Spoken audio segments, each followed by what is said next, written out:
This week we're starting a brand new project. We have a Power Wheels tank that we're going to completely modify. Right now it has wheels. So our plan is we're going to make a fully custom set of tracks using these Bobcat tracks, and we're going to power it with 2 electric motors. Right now you see we only got one. The second one is on the way. Both of those are about 50 horsepower, so together it's going to have over 100 horsepower. And then to top it off, we have the little toy cannon on this thing. We're going to replace it with a potato launcher.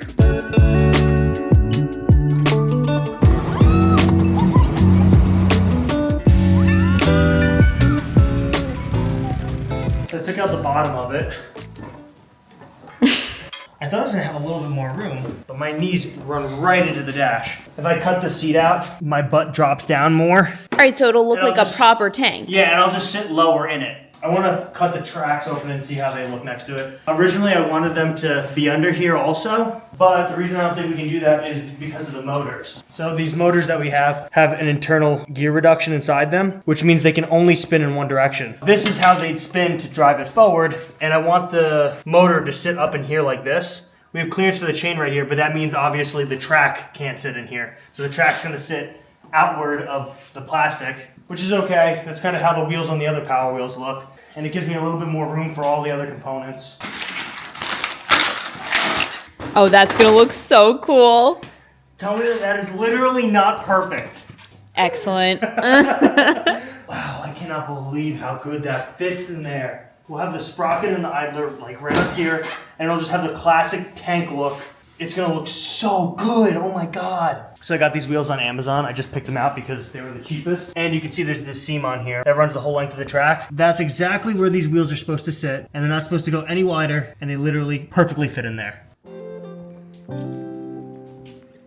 So I think the best thing to do, honestly, is I'm just gonna make a frame that perfectly traces like from this corner to here up to the fronts. And then rather than making it a perfect square like this, I'm gonna have a section that comes like this across where the track would be, back to where the plastic becomes flat again and in line with the rest of this part, across and then to this side. Because then the body will just sit down right on top of it. And then from there, I can build downward to make space for the batteries, make space for my seating, make space for the controller and the motors and things like that. But it'll give me a very accurate blueprint of the space I need to work inside of. Can we put an airsoft gun on it? We can definitely modify one of my airsoft guns to put on it. We need to replace the minigun that was here. Or if we actually take this part out, see this is supposed to be like a little gun or two. If we take this out and we just put the barrel out here, we can have almost the whole gun assembled underneath, and then you could just pull the trigger from underneath as you drive or have it hooked up to the handlebars. I'm trying to think about how I'm gonna do the cannon because I don't know if you guys have seen this all over the internet, but that's like where I'm gonna be. So I don't really know what I'm gonna do about that. I wonder if I can get like piping, mount this on the back and then have the piping wrap around to the front and then like have the cannon on the front of it. You don't think that'll affect the air pressure? That's exactly what I'm worried about. So this is where the valve is and you press that and it releases it. So if you have a ton of pipe with a bunch of bends in it, it might lose all of its pressure before it even gets to the end. This isn't what it's gonna look like. It'll have a proper barrel. I don't know, we'll figure something out with it. Look, these are actual grip tape. I know, I did see that. I'm like, what?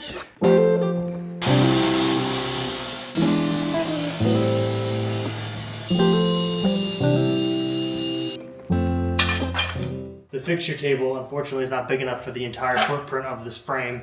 So we're gonna just do section by section. There we go.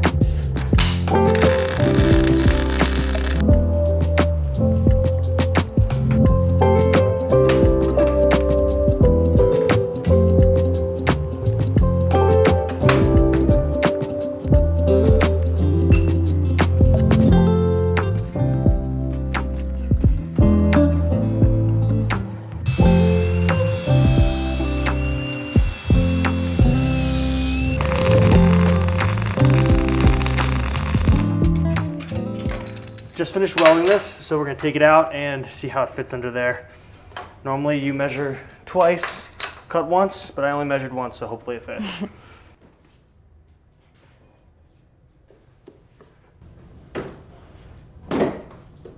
Perfect. That looks awesome. Oh my gosh. Come here. Fits perfectly. Yeah. And it's right up against it on this side too. Oh my God, this is gonna turn out so much better than the F-150 already. This fixture table is amazing. I'm gonna flip this over like on its back so you guys can see what the steel looks like. Oh my God, great job. did plan for this section to go up a little bit further. So I'm not sure where the motors are going to sit. At first I was planning to have them up front, but I've been thinking about some issues with the track. And if we have the motor in the front, then that's going to give us track tension on the wrong side, which I'll explain in a little bit. So I think the motors are going to sit in the back.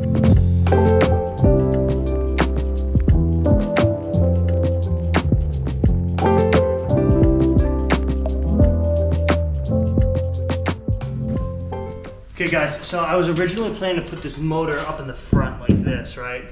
But that means our drive sprocket's in the front, and that got me thinking, I'm not really certain that that's where we actually want the position.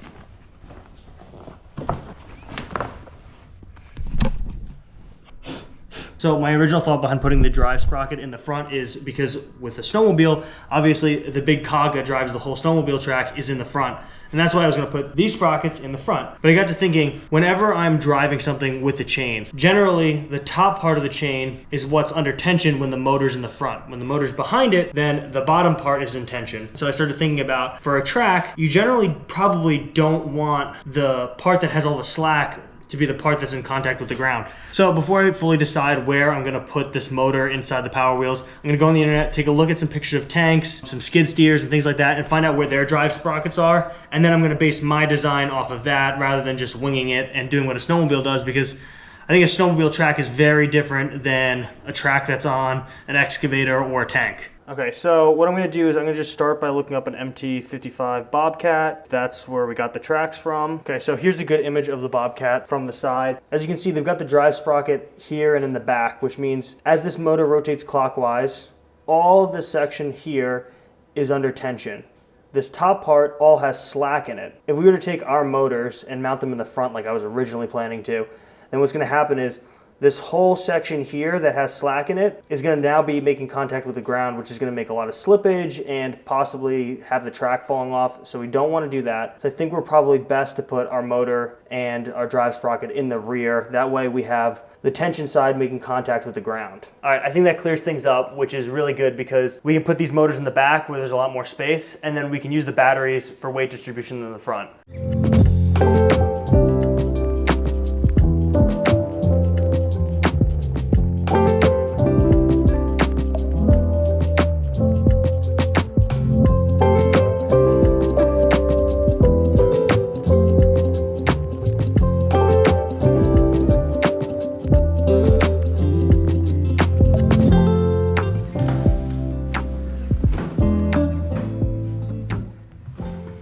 So what's really cool about this build is we're going to use the motors and the brakes to turn. So I don't need to make any steering linkages. I'm just going to have something up here that's like a handlebar like this. And it's going to have a throttle on this side. So when I press the right throttle, the right wheels will go. And it'll turn me left. And when I press the left throttle, the left wheels will go. And it'll turn me right. Probably going to be a little bit counterintuitive at first. Although I could always just swap the throttles. So when I click this one, it drives the left one and it turns me right, and vice versa.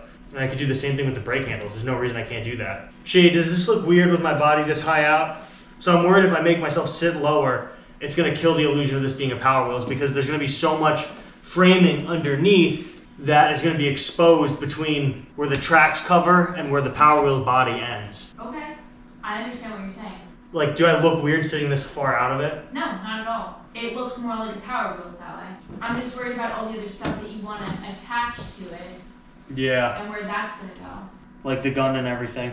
But if I'm sitting like this, right, my feet are straight down. They're not under any of this space. So we can do stuff under here. All this is free space for the battery, controllers. We can have the airsoft gun pointing through there.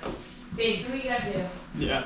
You know what I'm saying? Yep. You always make it work. You Yep. always make it work. All right, guys, so let me show you what we have going on here. Right now, you can see down in here, my knees go right here, and then my feet go on this block of wood. So my feet aren't forward at all. We'll have this battery here. We'll have a second battery there. It'll essentially be mirrored. We'll have this motor over here and another controller right there. I think we're gonna end up getting rid of this seat because it's just hard plastic. And we still have 5 or 6 inches before we're actually making contact with the motor. So we can drop down a little bit.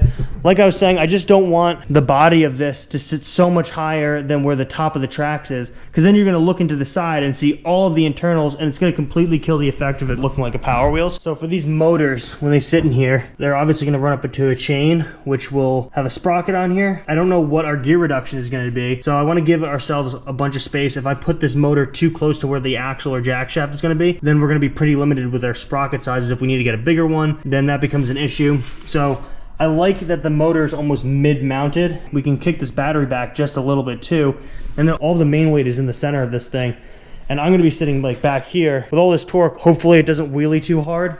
If it does wheelie a little bit, that'd be cool. I just don't wanna be completely unstable. I wanna be able to go full speed in this thing. I am so excited for this build. If you guys are too, make sure you like, comment, and subscribe. We've got a ton of other things on the page that you should check out. We got a boat that's on wheels, and we built obviously another Power Wheels. Hopefully next week we start working on the tracks. We're still waiting for some parts on that, but we will see you guys next week.